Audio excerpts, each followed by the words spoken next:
पिछले कुछ समय पहले सरकार ने एक नया सेक्शन इंट्रोड्यूस किया, section 194R, which talks about TDS deduction on any sort of gift, benefit और any sort of perquisite in relation to business। जब से ये सेक्शन आया है, बिजनेसमैन की नींद उड़ गई है। कुछ पर्टिकुलर इंडस्ट्रीज में बहुत ज्यादा प्रॉब्लम्स चल रही है।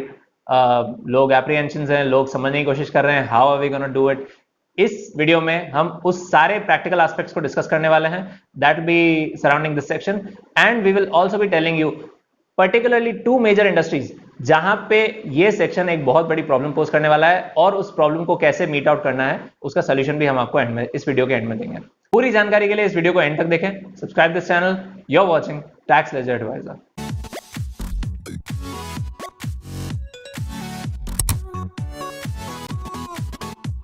एवर सिंस जब से इनकम टैक्स एक्ट इंट्रोड्यूस हुआ है, section 28 which is the charging section of the business and profession area, जो कि ये कहता है कि बिजनेस रिसीट्स क्या क्या हो सकती है, तो उसमें एक लाइन मेंशन्ड है जो कि ये बताती है कि किसी भी तरह का मॉनेटरी बेनिफिट, किसी भी तरह का नॉन मॉनेटरी बेनिफिट, कोई गिफ्ट, कोई फ्री सैंपल, कुछ भी ऐसी चीज अगर आपको मिलती है in connection with your business relations, तो वो चीज आपकी बिजनेस इनकम बनेगी।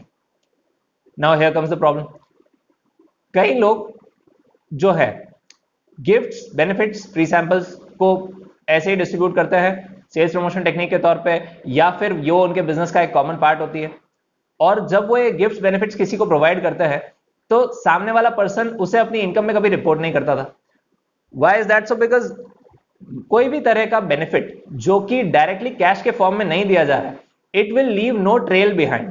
You can not trace that benefit, because ना तो सामने वाले ने उसको बैंक के थ्रू दिया है, ना ही वो डायरेक्टली रिसीवर की बुक्स ऑफ अकाउंट्स में आया है। अब क्योंकि वो रिसीवर की बुक्स ऑफ अकाउंट्स में नहीं आया, तो उसके ऊपर रिसीवर कभी इनकम टैक्स पे ही नहीं करता था, और ना ही उसे कभी इनकम में रिपोर्ट करता था। इस बहुत बड़े लैक्यूना को कवर करने के लिए सेंट्रल गवर्नमेंट ने एक नया सेक्शन इंट्रोड्यूस किया, और उसके तहत ये बोल दिया कि अब आप किसी को भी किसी भी तरह का फ्री सैंपल, गिफ्ट, कोई मॉनेटरी बेनिफिट, कोई इस तरह का फायदा देंगे, कोई हॉलीडे पैकेज दिया, तो उस केस में अगर उसकी वैल्यू 20,000 रुपए से ज्यादा है तो आपको टीडीएस डिडक्ट करना पड़ेगा। अगर टीडीएस डिडक्ट हो जाएगा तो सामने वाले के फॉर्म 26A में वैसे भी रिफ्लेक्ट करेगा, और उसे इसके ऊपर इनकम रिपोर्ट करनी ही पड़ेगी। सबसे पहले थोड़ा डिटेल में समझ लेते हैं कि गिफ्ट क्या क्या चीजें हो सकती है। किसी भी तरह का सोने का सिक्का, किसी भी तरह का कोई गाड़ी, किसी भी तरह का कोई टूर पैकेज, किसी भी तरह का कोई दूसरा बेनिफिट जो कि आप किसी पर्सन को बिजनेस रिलेशन के तहत दे रहे हैं, वो इस सेक्शन में कवर होंगे। अगर आप किसी को भी ऐसे तरह का गिफ्ट, बेनिफिट या कोई किसी भी तरह का फायदा इसलिए दे रहे हैं क्योंकि वो आपका एम्प्लॉय है, यानी कि एम्प्लॉयर एम्प्लॉय रिलेशनशिप के तहत आप किसी को इस तरह का कोई बेनिफिट देते हैं, तो वो इस सेक्शन में नहीं आता है। वो सामने वाले के लिए सैलरी या उसके परक्विजिट्स का पार्ट बनता है, वो उसकी सैलरी इनकम में आता है। आपको उसके ऊपर 192 में ही उसको कवर करना है, सेक्शन 192 में उसके ऊपर टैक्स डिडक्ट करना है। बट इस सेक्शन में आपको बिजनेस रिलेशंस के तहत आप जो फायदे पहुंचाते हैं एक दूसरे को, उनको उनके ऊपर टैक्स डिडक्शन करना है, और सामने वाले के लिए वो इनकम बने। अब आते हैं, बात करते हैं एक दूसरे टाइप के बेनिफिट के लिए, जो कि कई लोग इसके बारे में डिस्कस नहीं करते हैं, जो कि होते हैं नोशनल बेनिफिट्स। नोशनल बेनिफिट्स से मेरे कहने का क्या मतलब है? कुछ बेनिफिट्स होते हैं जो डायरेक्टली एक के लिए एक्सपेंस बनते हैं और दूसरे के लिए किसी तरह का फायदा बनता है। जैसे आप मेरे एक कस्टमर हो, आपने साल भर में बहुत सारी परचेजिंग की है मुझसे, तो मैंने आपको एक बेनिफिट दे दिया, मैंने आपको एक टूर पैकेज दे दिया। अब वो जो टूर पैकेज है वो मेरे लिए डायरेक्टली एक्सपेंस है और आपके लिए डायरेक्टली एक फायदा है, तो इसलिए वो आपकी इनकम में डायरेक्टली काउंट हो सकता है। बट ऐसे बेनिफिट्स का क्या जो डायरेक्टली मेरा एक्सपेंस नहीं बनेंगे? लेट से आप मेरे कस्टमर हो और आपको एक नया बिजनेस और चालू करना है, जिसके लिए परचेजिंग आप मेरे ही बिजनेस से करोगे, और वो बिजनेस करने के लिए आपको एक दुकान रेंट पे चाहिए।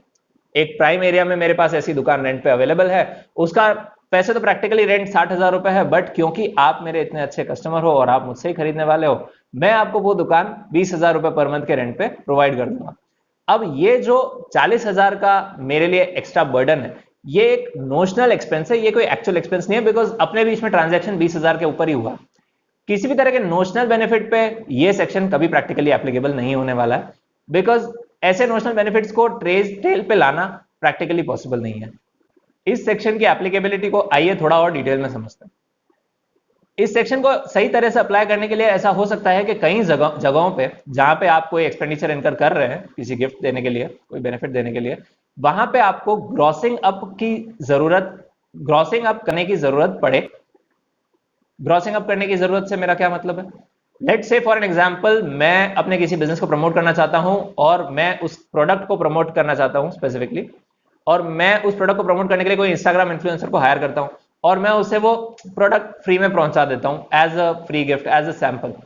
अब वो जो प्रोडक्ट मैंने इंस्टाग्राम इन्फ्लुएंसर को पहुंचाया है उसकी वैल्यू है 1 लाख। इंस्टाग्राम इन्फ्लुएंसर ये बोल सकता है कि भाई मैं इसके लिए कुछ भी नहीं करने वाला हूं, इसका जो भी टीडीएस है वो आप ही को रेमिट करना है। इन दैट सर्कमस्टेंस आपको यह मानना है कि वो जो 1 लाख रुपए का गिफ्ट का सैंपल आपने उन्हें प्रोवाइड कराया है वो उसकी वैल्यू 100% नहीं, उसकी वैल्यू 90% है, बिकॉज 10% तो आपको टीडीएस जमा कराना है।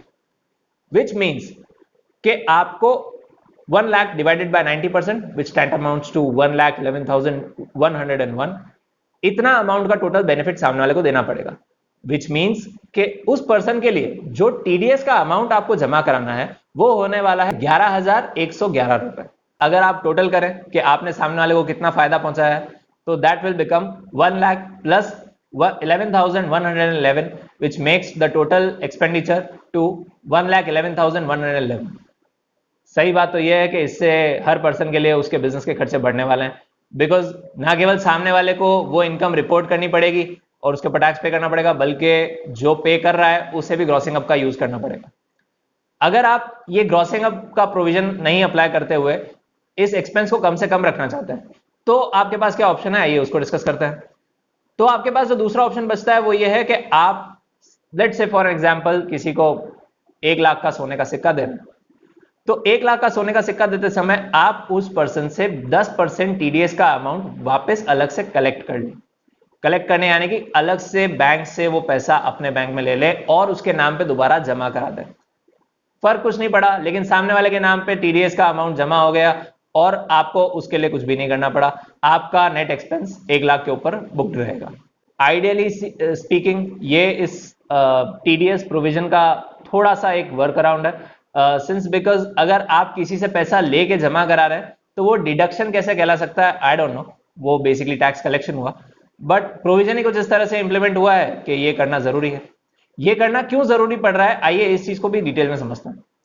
अगर आप किसी को मॉनेटरी बेनिफिट दे रहे हैं, टीडीएस के प्रोविजन यूजुअली क्या कहते हैं कि जब आप किसी को पेमेंट कर रहे हो तब पेमेंट करने से पहले आप इतना सर्टेन अमाउंट डिडक्ट करके अपने पास रख लेंगे और सामने वाले के नाम पे जमा करा देंगे और उसे कम पेमेंट करेंगे। बट जहां पे आप किसी को एक ऐसा बेनिफिट दे रहे हो जो कि डायरेक्टली कैश के फॉर्म में नहीं है, उस सर्कमस्टेंस में आपको सामने वाले से ही वो कैश का अमाउंट लेके और उसके नाम पे जमा कराना पड़ेगा, और else you will have to go for the grossing up option. आइए डिटेल में बात कर लेते हैं उन सारी सिचुएशंस की जहां जहां पे भी ये सेक्शन एप्लीकेबल नहीं होने वाला है। सबसे पहला, किसी भी तरह के ट्रेड डिस्काउंट, किसी भी तरह के कैश डिस्काउंट या डिस्काउंट के नाम पे किसी भी तरह का कोई भी फायदा किसी को पहुंचाने पे ये सेक्शन एप्लीकेबल नहीं होगा। डिस्काउंट के लिए आपको किसी भी तरह का कोई टीडीएस डिडक्शन नहीं करना है। दूसरा, Holi, Diwali, festivals, marriage occasion, किसी भी ऐसी सिचुएशन पे अगर आप सामने वाले को कोई भी बेनिफिट देते हैं, वहां पे ये सेक्शन और ये प्रोविजन एप्लीकेबल नहीं होगा, आपको किसी तरह के टीडीएस डिडक्शन की जरूरत नहीं है। तीसरा, किसी भी तरह की सरकारी एंटिटी को कोई सी भी तरह का बेनिफिट देते समय जो कि बिजनेस में इन्वॉल्व नहीं है, उस समय आपको ये टीडीएस का प्रोविजन अप्लाई करने की जरूरत नहीं है। फॉर एग्जाम्पल, अगर आप किसी सरकारी कंपनी को इस तरह का कोई बेनिफिट देते हैं जो कि बिजनेस कर रही है, फॉर एग्जाम्पल कोल इंडिया, आईआरसीटीसी या ऐसा, let's take an example. So अगर आप ऐसे किसी एंटिटी को किसी भी तरह का इस तरह बेनिफिट देते हैं तो आपको टीडीएस डिडक्शन करना पड़ेगा। बट अगर यही फायदा आप किसी सरकारी बॉडी को प्रोवाइड कर रहे हैं जैसे कि यूआईटी, नगर निगम, तो उस केस में आपको ये टीडीएस प्रोविजन अप्लाई नहीं करना है। एक सबसे इंपॉर्टेंट एस्पेक्ट, जो थ्रेशहोल्ड लिमिट है 20,000, उसका कैलकुलेशन कैसे करना है ये भी सीबीडीटी ने अपने एक नोटिफिकेशन से क्लैरिफाई किया है। सीबीडीटी का कहना है कि 1/4/2022 से लेकर 30 जून 2022 तक के पीरियड के लिए आपने जिस भी पर्सन को जो भी बेनिफिट दिए हैं उसकी वैल्यू आप इस लिमिट के कंप्यूटेशन के लिए यूज करेंगे, लेकिन उस पीरियड के ऊपर आप किसी भी तरह का टीडीएस डिडक्शन नहीं करने वाले। विच मीन्स अगर आपने 1 जून से लेके 1 अप्रैल से लेके 30 जून तक किसी को 20,000 रुपए का फायदा पहुंचाया, तो 30 जून के बाद आप अगर उसे 200 रुपए का भी कोई फायदा दे रहे हैं तो उसके ऊपर आपको टीडीएस डिडक्ट करके जमा कराना है। अगर किसी व्यक्ति को आपने 1 अप्रैल से लेके 30 जून 2022 तक 55,000 रुपए का कोई भी फायदा पहुंचा है, उस केस में आपको अगले ही मंथ से यानी कि 1 जुलाई 2022 से ही हर ऐसे तरह के फायदे के लिए 10% टीडीएस डिडक्ट करना है, विच मीन्स के लिमिट के कंप्यूटेशन में आपको 20,000 की लिमिट के कंप्यूटेशन में आपको जो भी बेनिफिट्स आपने 1 अप्रैल से लेके 30 जून तक प्रोवाइड किए हैं उसको कंसीडर करना है। बट अगर वो एक्सीड कर जाते हैं, इवन इन दैट केस आपको उनके उस पीरियड के लिए जितना भी आपने बेनिफिट दिया है कोई भी टीडीएस का डिडक्शन नहीं करना है। एक और ऐसा सर्कमस्टेंस जहां पे ये सेक्शन एप्लीकेबल नहीं होने वाला है, थोड़े ट्रिकी तरीके से एप्लीकेबल होने वाला है, वो ये है कि ये सेक्शन फ्री सैंपल्स के भी बारे में बात करता है। यानी कि अगर आप किसी को फ्री सैंपल्स प्रोवाइड कर रहे हैं उसके ऊपर भी टीडीएस डिडक्शन है अगर वो 20,000 रुपए से ऊपर है तो। इन दैट सर्कमस्टेंस अगर आप वो फ्री सैंपल्स बहुत सारे पेड सैंपल्स के साथ दे रहे हैं, यानी कि कोई एक ऑर्डर आया आपके पास 100 मटेरियल का और साथ में आपने 2 मटेरियल फ्री सैंपल के तौर पे दे दिए किसी नए प्रोडक्ट के, तो उस केस में वो फ्री सैंपल्स के ऊपर कोई टीडीएस नहीं डिडक्ट करना है, उसको लिमिट में कंप्यूट भी नहीं करना है, बिकॉज वो एक फ्री सैंपल की तरह नहीं माना जाएगा। लेकिन अगर आप किसी को ऐसे ही अलग से फ्री सैंपल देते हैं उस केस में आपके ऊपर ये सेक्शन एप्लीकेबल होगा। अलग से किसी भी तरह का फ्री सैंपल देने पे आपको ये टीडीएस के प्रोविजन अप्लाई करने हैं। और इस वीडियो के एंड में आते आते अब मैं आपको वो सारी इंडस्ट्रीज के बारे में बताऊंगा जो इस सेक्शन से स्पेशली इफेक्ट होने वाला है। सबसे पहला डॉक्टर्स, मेडिकल प्रोफेशनल्स, क्योंकि मेडिकल प्रोफेशनल्स के बिजनेस में एक कॉमन प्रैक्टिस है जहां एमआर मेडिकल रिप्रेजेंटेटिव्स उनके पास आते हैं और उन्हें अपनी दवाइयां फ्री सैंपल्स के तौर पे प्रोवाइड करके जाते हैं। ये दवाइयां कभी डॉक्टर्स एक्चुअली यूज करते हैं, कभी नहीं भी करते हैं, एंड अगर वो ये दवाइयां यूज नहीं करे तो ये वेस्ट में चली जाती है। बट इनके ऊपर आज दिन तक किसी भी डॉक्टर ने कोई इनकम टैक्स पे नहीं किया, ना ही इन फ्री सैंपल्स को उन्होंने अपने इनकम में कभी रिपोर्ट किया होगा प्रैक्टिकली स्पीकिंग। ऐसा क्यों? बिकॉज ये फ्री सैंपल्स जैसा कि मैंने कहा कभी बुक्स ऑफ अकाउंट्स का पार्ट नहीं बनते, तो कोई दे के चला जाता है और इनकम में ये लोग कभी रिपोर्ट नहीं करते हैं। अब इस प्रोविजन के आ जाने से ये प्रैक्टिस चेंज होने वाली है। किस तरह से चेंज होने वाली है? जब भी कोई मेडिकल रिप्रेजेंटेटिव किसी भी डॉक्टर को एक फ्री सैंपल दे के आएगा, he will have to make sure कि आज दिन तक उसने जितने भी फ्री सैंपल्स दिए इन अ फाइनेंशियल ईयर उनकी वैल्यू 20,000 से ऊपर नहीं गई हो, और जिस दिन वो वैल्यू 20,000 से ऊपर जाती है उसे 10% टीडीएस डिडक्ट करना होगा। अब टीडीएस डिडक्ट करने के लिए डॉक्टर्स से वो पैसा मांगना कैश में, जो कि मैंने इस वीडियो में स्टार्टिंग में बताया था, पॉसिबल नहीं हो पाएगा। I don't think so personally. तो उस केस में ग्रॉसिंग अप भी करनी पड़ेगी, इससे बिजनेसेस के एक्सपेंसेस भी बढ़ेंगे।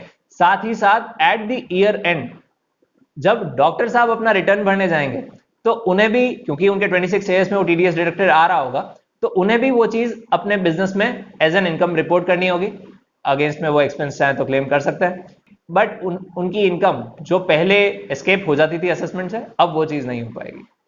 दूसरा, Instagram influencers, because Instagram influencers की एक इंडस्ट्री ऐसी है जहां पे एक कॉमन प्रैक्टिस है कि आप किसी को फ्री गिफ्ट्स या सैंपल्स वगैरह अपने प्रोडक्ट के ट्राई करने के लिए देते हैं, और पहले वो उसे ट्राई करते हैं, फिर वो उसके ऊपर अपना रिव्यू देते हैं, and that actually promotes your product. So उस इंडस्ट्री के लिए भी ये प्रोविजन एक चैलेंज बनने वाला है। इस वीडियो में हमने कोशिश करी है सारे एस्पेक्ट्स को कवर करने की। आई होप ये वीडियो आपको अच्छा लगा हो। अगर आपको इस चीज के ऊपर कोई और क्लैरिफिकेशन चाहिए, कोई और डाउट्स हैं, तो leave it in the comment section below. I will be happy to look for it, and in the meantime you can send these videos to your loved ones, your business colleagues, and let them know about this new section. Send this video to them as a gift, as a free sample, and let them know that there's no tedious provision on this sharing this video. Thank you for watching. Have a great day.